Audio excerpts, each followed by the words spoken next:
Hey, Christian, listen to this. What? We have show music back. We have show music. This is Lawrence Lewis. And this is Sister Christian. Today is Thursday, May 14th. This is the Producers Happy Hour, a daily podcast with two producers on opposite coasts reaching out to our filmmaking and live event community to hear your stories about how the pandemic has affected you, your life, and your work. It's important for us to keep sharing our experiences, our ideas, our thoughts. Your stories let us know that we're not alone. And now that we've hit our 2-month mark, we really need to feel like we're not alone. Yeah, so email us, or better yet, send a 1 to 2 minute voice memo. You can record it on your smartphone. Send it to producershappyhour@gmail.com. Just follow the instructions on our website, producershappyhour.com. And please share this show with your friends, colleagues, family members, your ex-husbands. In my case, we want these stories to be heard, and they're human. So we're all humans. Let's share them with other humans. Yeah. Do it. Today we're chatting with Scott Robinson, Lawrence. We were on his show. We were on his live variety show. Stream broadcast variety show. That was exciting. It was. And I was very nervous. And of course, I may have done a few things that I shouldn't have done, but yeah, it was pretty fantastic. So wow. He's going to return the favor and come join us for our show and talk about, what it's been like to run a production company during these times, and also to starting a variety show live. Yeah, live. That's amazing. Christian, it's almost the end of week, I don't know, 432. Well, it's 2 months. Let's call it right now. Yeah, right? Because Friday the 13th in March was when, most of every job canceled. And by Sunday the 15th, right, was when LA went into shutdown. Some early version of lockdown. Like, I don't think our stay-at-home orders really came until maybe the 18th. But the 15th is when bars and restaurants closed. Yeah, the sad day. So that, what are my hobbies? Going to bars, going to restaurants, and visiting non-essential businesses. So yeah, for me, it felt like everything shut down the 15th. Yeah, and I got home on the 17th. So this is right at our 2-month mark. And today I woke up happy. Really? And I can't understand it. And I also feel a bit guilty about it. There's many feelings that it makes me feel, but in the end, I woke up happy, and that's been the first time since this whole thing started. Wow. And it may be hope. It may be just, virus fatigue. It might be needing to feel something different, or just, happy to be alive. Yeah. I mean, I don't know, allowed. a combo of all of those things. But I used to say before all of this, any day that, we woke up was a good day because you woke up, and the alternative sucks.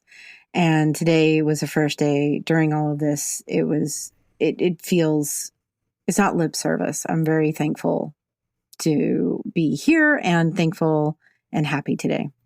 Well, that's great. It feels fucking weird though, dude. I have to tell you. I know. And so, I'm going to live in it until it's over.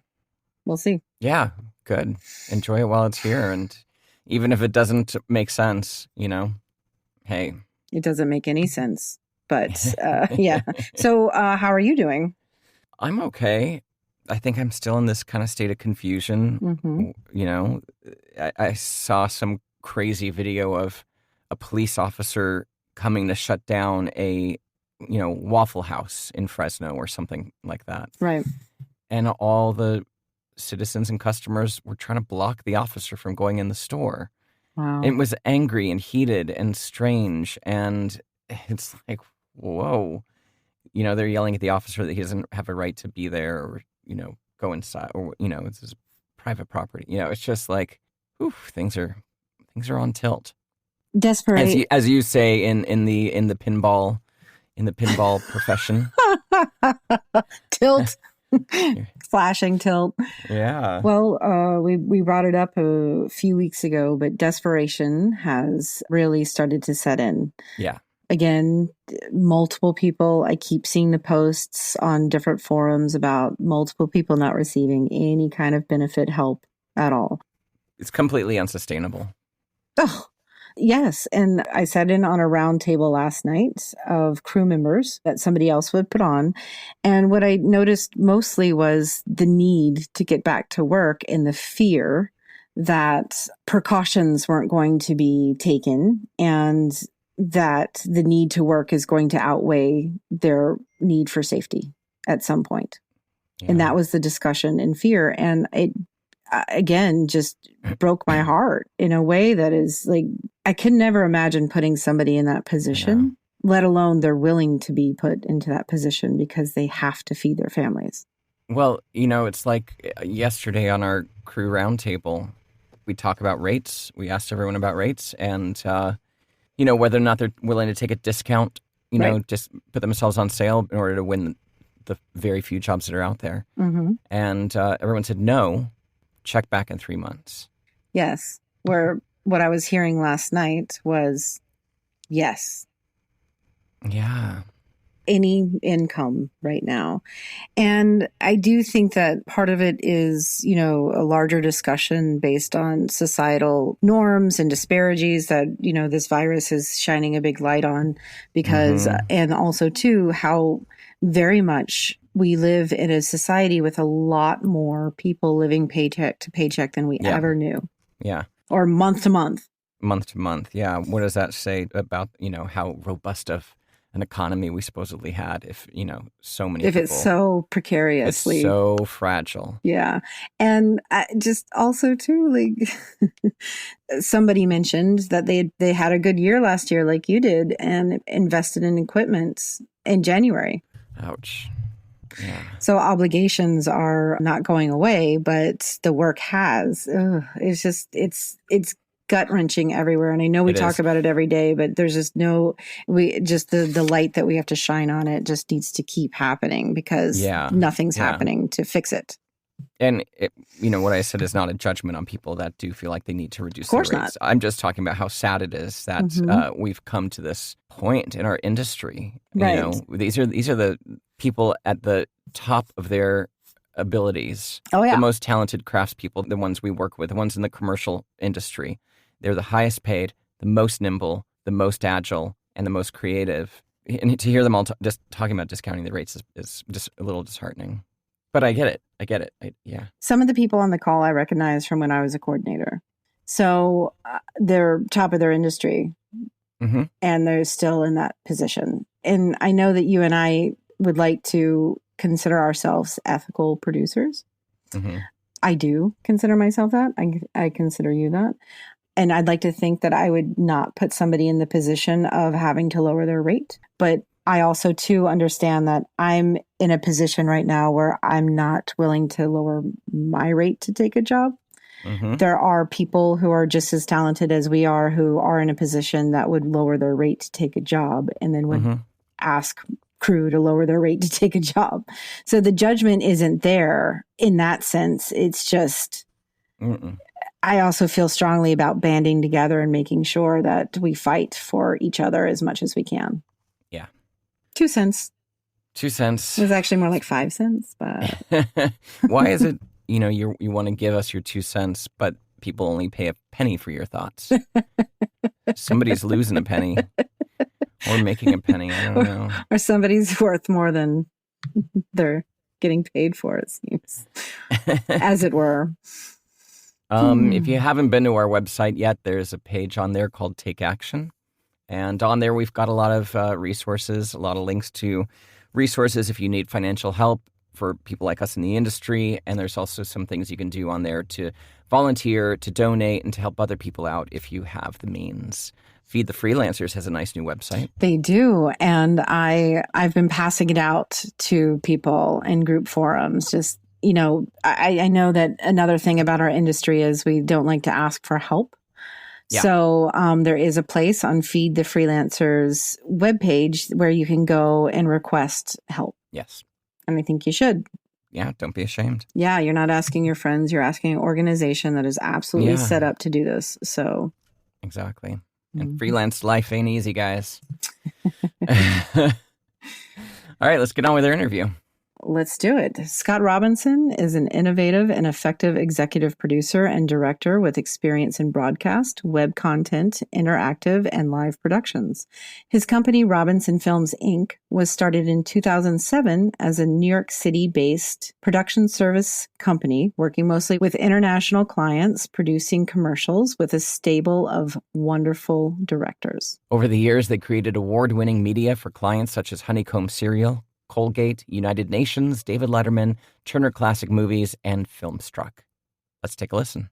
Hi, Scott. Thank you so much for joining us today. We'd love to check in, see how you're doing, how your family's doing. How's Kate? How are the cats? How are the boys? Okay, well, in that order, Kate is wonderful. She is, a little backstory, she's an emergency room nurse here at Long Island Jewish Hospital. And she's been seeing some amazing, heart-wrenching, and I would say on the most part, sad things. This is a medical community that's used to repairing people and then sending them on their way with honestly, in a given day or a given week, the outlier being someone for some reason who didn't make it. And usually a lot of those things have to do with someone who's been very sick for a long time or is very old. Right. And unfortunately, these days, that is simply not the case. And people who, in our society, in this day and age, you would not consider to be life or death, situations in their normal lives, unfortunately, because of this disease, we're seeing a lot more people like that perish. So it's taking an emotional toll on Kate and all her friends. I can see that. I can hear that. Yeah. But health-wise, we have really, honest to God, how many times in a day can you wash your hands? Well, it's almost infinite, but that's the answer. That's the answer, right? And I was thinking about it today, and it's not just washing your hands. It's like washing your hands like you're going into surgery every day. Exactly. I'm always carrying some form of a mask or face cover. Because even Kate and I, when we are in the same room, we both put a cover on. And I've gotten a little confused. I can't remember if I'm protecting her or she's protecting me, because she's the one who goes into the COVID factory. This is where they make this stuff. Well, the extra layer of having it so close to home is got to be a bit stressful too. Yes, because I have to be very patient with myself to remember step by step. Like, do you remember the first time you brought groceries home? Oh my God, yeah. And it's like, what the heck am I supposed to do? So that's happening. And, and that's where we're at. And each day we're just living that reality and trying to improve upon our control. Yeah, right. So, Scott, we know, obviously we read your bio, so the audience knows a bit about you and what you do. What were you doing leading up to the pandemic in the few weeks that was leading up to the shutdown? Did you have projects in the works? Where was your mindset? What were you doing at that time? And then when you realized, oh, this is a big problem. Yeah, so a lot of the DNA of our company, it's just where we started. We started as production service, and we started as, let us help you navigate New York City. And over the years, we've grown into having outlets in New Orleans, Chicago, and Los Angeles. And we've done a number of jobs in DC as well. So I don't know if you've looked at a map recently, but all of those, all of those are the hot spots. So in terms of one huge chunk of our business, like right away, we were on the books with a German company, and they needed to come to New York, and we were all really excited about what we were going to get, because a lot of times when production service shoots come to New York, they want the standard package, They want the Statue of Liberty, they want the Empire State Building, they want the yellow cabs, they want the hot dog vendor. I got I've got shits from hot dog vendors all over the city. Sign this. These guys wanted some different cool stuff, bridges, and no sooner had they agreed to our numbers and everything, but I think the next day all international flights were canceled. So that was the first immediate. I had been reading the news, and Kate and I had been communicating about like what ifs and all those kinds of things. So we knew that something larger was on the horizon, then was really being spoken about in the media. And then that was the first plug that got pulled right away.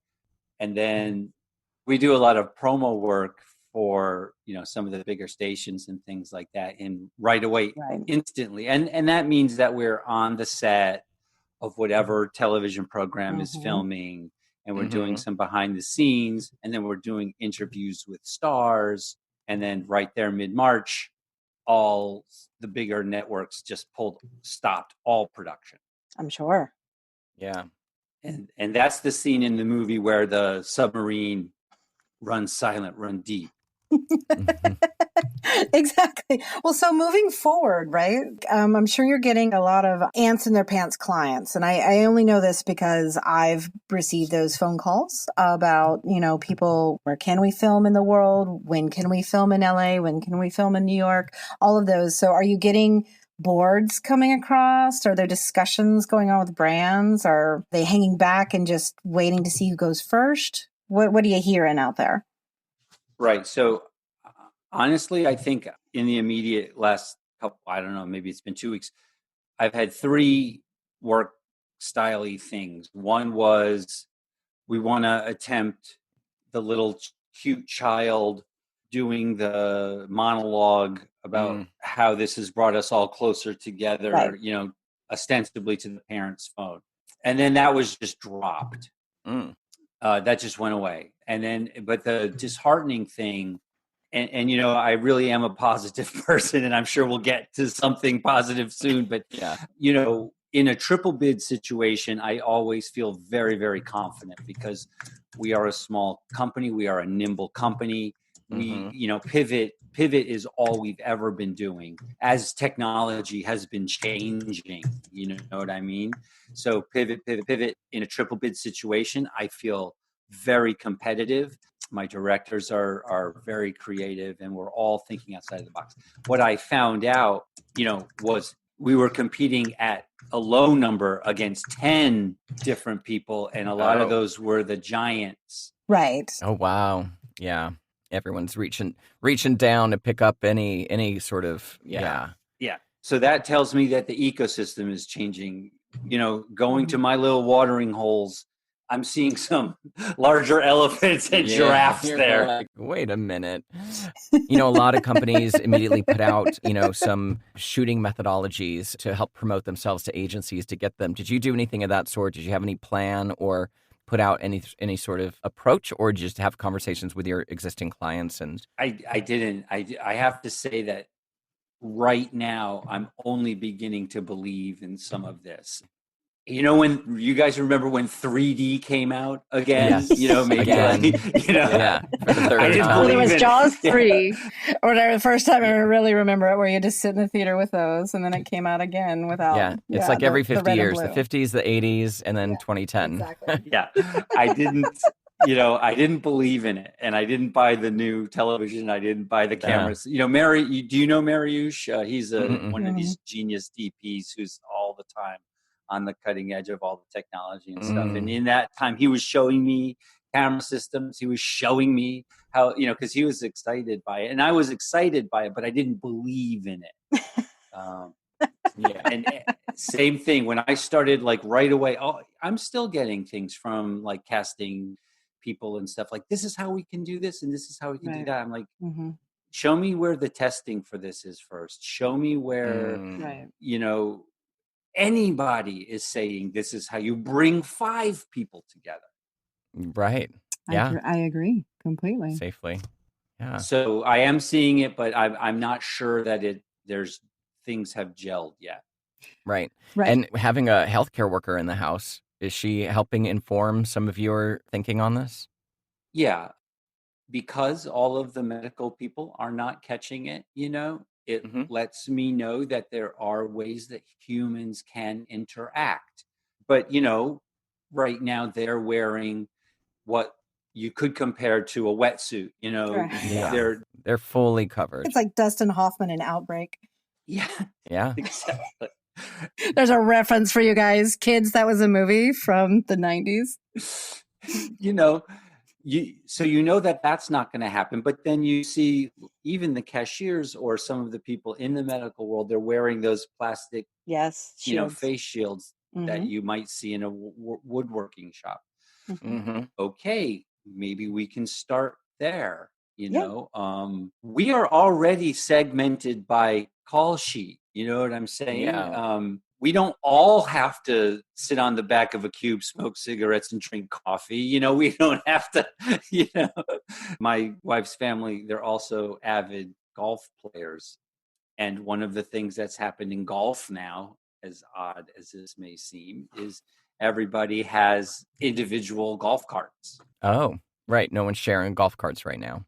Right. So getting 15 crew members in a 15 pass, doesn't seem like a good idea. But, when you're talking about all of these little fundamental things, these are some of the concerns that a producer or an executive producer who's putting people out in the field, these are the things that can potentially keep me up at night. Exactly. So let's talk about that though. We're as producers nervous because, this is a new aspect of our job that we didn't expect to have. And that's safety is one thing, but the personal health of everybody on set is another thing. So where's your mindset on that? Are you confidently ready to embark upon this new style of production and keeping everyone safe, or taking a step back? Or, obviously we talked about, the initial first, few months of taking a step back, but where are you at now in terms of crew safety? Right. So I need to be informed. I didn't invent how filmmaking was done.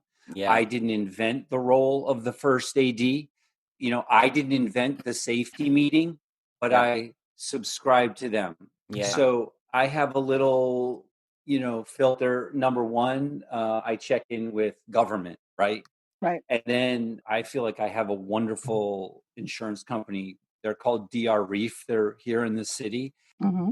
They have never steered me wrong on, can I ask this actor to do this? Or we, for quite some time, dealt with a gentleman, star talent, who was well into his 80s. And as we were filming him, unfortunately, toward the end of his life, he was bringing oxygen on set, and at some point needed a full-time nurse with him. And so I had grave concerns, about safety and my crew, and what happens if, what if there's a fire? What if a fire is called and there's a gentleman who doesn't move so well, who needs to get into a wheelchair, and then his oxygen has to be handled, Right. So there are professionals in our industry whose job it is to think about these types of things 24/7. And to be quite honest, a lot of things I've always found, it's like, oh yes, you have to sign this rider and it costs $800 or $1,200 extra. You know what I mean? Right. We've all kind of seen that sort of thing. And so when these super complicated problems can be attached to an $800 rider, then we're ready to go. Right. Unfortunately, until those very smart people, accountants, saying this is how workman's comp, what's going on with workman's comp and people Nobody's covering anything yet. Working. Yeah, exactly. Yeah. So then you want to open your personal life up to liability, your company up to liability, the client up to liability. Like, we don't know what the moving forward is going to be. So, why be the test subject there? Right. So, you guys asked a question, and I don't know if I'm jumping the gun, but this is exactly where I got this from.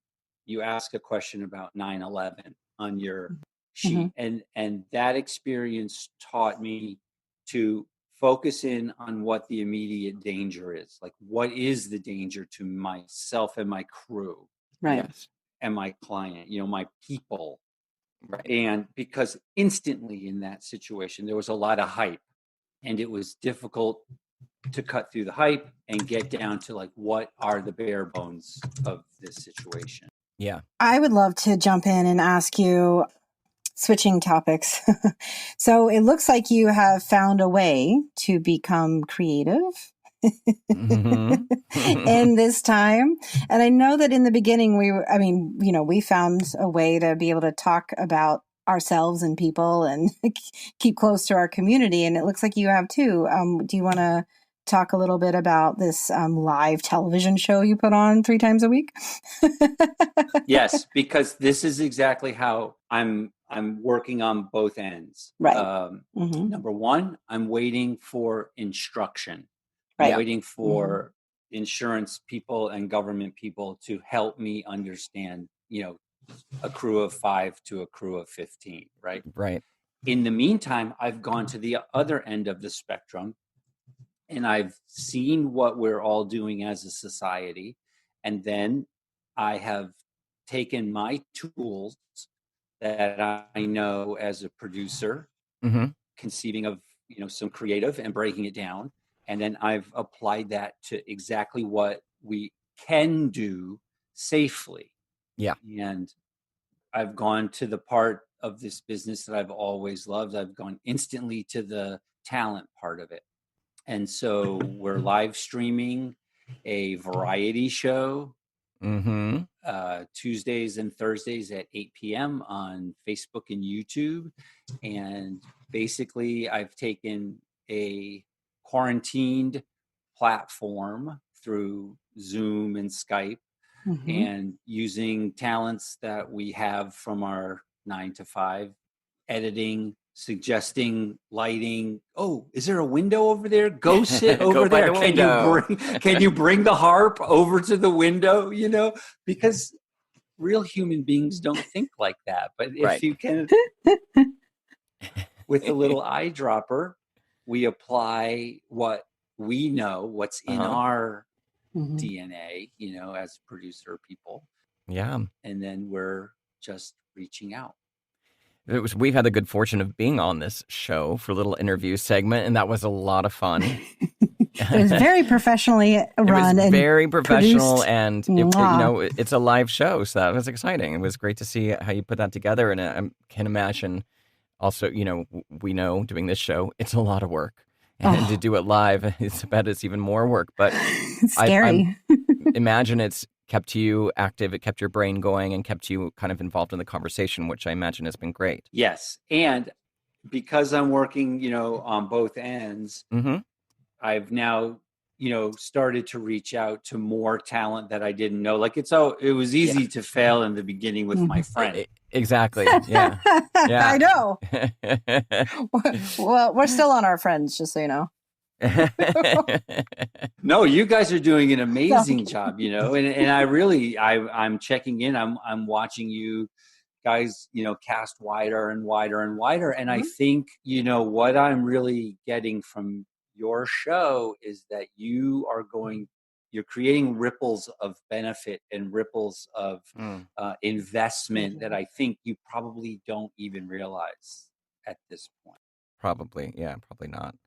Well, thank you. That's very nice to hear. And, one thing that keeps kind of coming up on the show, and I think in life in general, is people are, saying, this is the time to renew and reinvent and, reconceive our industry or whatever industry you're in or yourself. I don't know if you have any thinking towards that, but we are kind of redesigning how we operate going forward from here. We're kind of rewriting some of the rules, at least. Are there any aspects of this industry that you would like to see change or remember from this time to better itself coming out of this? It's hard because our industry demands segmentation of humanity. You have to focus on the sneaker wearers. You have to focus on moms with children between the ages of 3 and 7. What I would hope we can do is see more of the things that bring us together as humans, more of the reasons why we are the same, rather than this relentless segmentation of messaging and communication. Mm-hmm. Because I think that's where we get ourselves in trouble in terms of this virus operates by certain rules and regulations. And it would be helpful if we all, as a society, were able to hear from someone non-politically, but medically and scientifically, what those rules and regs are and what some honest time frames would be. Yeah. Right. But unfortunately, and our industry is some of the flag bearer for that, segmentation is the norm.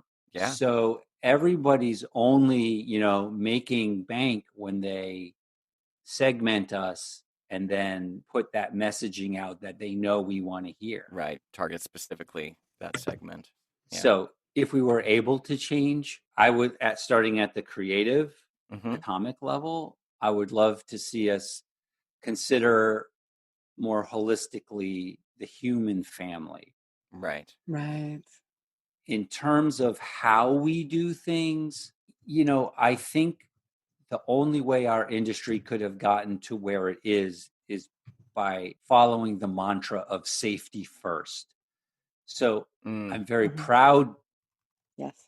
Most oftentimes to be part of this industry because it is a safety first industry that makes things look totally chaotic, totally crazy, totally out of control. But on set, the way that was created was in a very regimented way with very well-trained professionals doing what they do best in a very safe manner. So the nitty gritty of how do I get 15 people, to the swamplands of New Jersey without putting them in a 15 pass?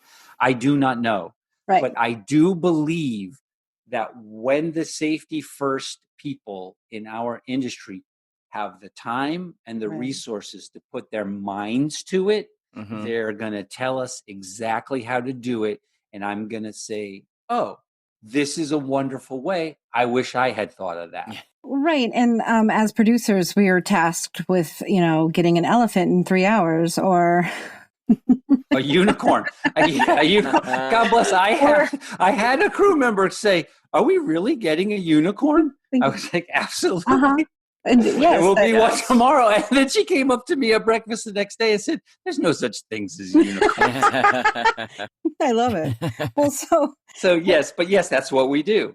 Exactly. Yeah. And so we'll always figure out a way. And I think that a lot of what's going on right now is everybody is scenarioing the death out of, what we're going to look like or be like, but until we have, like you said, an entity saying, this is how we should proceed, that, because we're not medical officers. Yeah. And less people forget. We're not safety officers. We don't belong to OSHA. We, can barely, all we know how to do is sing happy birthday twice while we wash our hands, right? I understand too that we will no longer have bowls of guacamole sitting out for everybody to pick from. We know these things, right? We know that. But love to know if you had any advice, whether this be for the creatives out there who are like, still at home and they're just itching to get something to do, or whether it be for, more broader than that. Would you have any advice that you'd like to share for the people? Yeah, I think if the creatives have, creative to burn, if we can agree that this stuff is going to cycle through, then let's try to get the messaging more specific, because I think what I'm just watching, and of course it's knee-jerk reaction, is we're hitting the same notes over and over again. I agree. And they're beginning to ring a little false, like our slip is showing. Yeah. Because at first it was unique that mom and dad spent more time with the kid and we were making pasta together. But now there's no fucking flour. There's no more flour. Exactly. So what, you know, and school is not like kids just sitting in front of computers. They're running around. They're like, yeah. So what is this moment then? Yeah. Like, tell me about 2 months into this, you know, because we need to see in dots progression, where we were, where we are, because that's the only way we're going to know, like breadcrumbs, as we proceed forward. But just telling us over and over again that my family is together in times like this, you know, where Kate and I are already in times like these, you know, like okay. Yeah. So not hitting the same notes, if that's possible. We don't need to see another commercial that states we need each other now more than ever. Yeah. And then I think for us in production, caution rules and safety first. And we need to have the mentality of scale up slowly. Yeah. Because having a 3-person team acting safely is very different than a 35-person team. Totally. And we all know that some members of our production community have reputations of being, you know, those kinds of people who know what their job is and don't want to be told how to do it. Oh, yes. Yeah. And yes. Mm-hmm. So even our paper plans, our plans that we make on paper, and we all agree to these things. When you bring 35 people to the table, it's hard for one producer or one first AD to be able to acknowledge, isolate, and help that particular individual who may steer things more difficultly for the whole team. So that is the most diplomatic statement that I've ever heard in my entire life. Because I know 3 people that you're talking about right now in New York. It is true. You have to keep your eye on the variables. You know, I think that's how I've kind of been describing, like, what are our variables that we can't control? And that's the danger point for us, right? You know, it's like everything we know here is safe and clean and sanitary, but then these things come in and out of our lives, and that's where you have to kind of focus your awareness on. So that very, very smart. Scott, we thank you so much for spending some time with us today. We appreciate it. And keep watching your show. When is it? Tell me when it is again. What nights? Yeah, Tuesday and Thursday, 8 p.m. Eastern on Facebook and YouTube. Must watch TV. Yes. Before you go, one final question. What do you miss most? All of us. Yeah. I miss our crews. Yeah. I miss walking through a studio that is just alive with people doing all kinds of crazy things. Yeah. And I am blessed enough to walk through it all and say hello and stick my nose in it and see what's going on and just be fascinated by the abilities of professional crew members. Yeah. I miss that. Very talented, very talented craftspeople. Yeah. Yes. You're the host of the party. You've thrown the party. You have gathered all these people together. You're going to feed them. You're going to tell them where to poop, tell them what time to get there. And you've provided them with all the equipment. And then you can just walk around and say, and let them do their best work. Exactly. I miss that so much. Scott, thank you. Thank you so much, Scott, for your time. Thank you. And squeeze that Kate for me. Yeah, I will. You guys keep up the good work, and I'm checking in, following you. Thank you. Likewise. Thank you. What a great guy. Scott Robinson, ladies and gentlemen. He is, I've known him forever, 2005, I think. And he's from Georgia, like I am. He's salt of the earth. And I do know that he tried his hand at stand-up comedy too. Like I can see that. Kind of knows how to do it all. Yeah, his timing is pretty impeccable. So yeah, that's awesome. Yeah, he's a good man. So we're very fortunate to have had him. So thanks, Scott. Yeah, thank you, Scott. So this show was edited and co-produced by Rob Bloomkey. Artwork and logo design by Christopher Daniels. And our music was composed by Kyle Puccia. Thanks for listening, everybody. We are back tomorrow. Until then, stay safe, stay connected, stay active, but keep on staying home. Wash your hands, don't touch your face, clean that disgusting phone of yours, because I know you were tweeting on it in the bathroom earlier. And if you do have to go outside, please do. It's a beautiful day. Just wear a mask. Wear a mask. And be sure to send us your voice recordings or your emails to producershappyhour@gmail.com. We love to hear from you. Let us know if you have any thoughts for shows, any thoughts for guests, anything you want to say and have your voice heard. Send it on in. Lawrence, how do people reach you directly? They can get me 2 places, lawrencetLewis.com, or for voiceover work, voiceoflawrence.com. Christian, how do people get a hold of you? sisterchristianproduces.com. New shiny website. Yeah.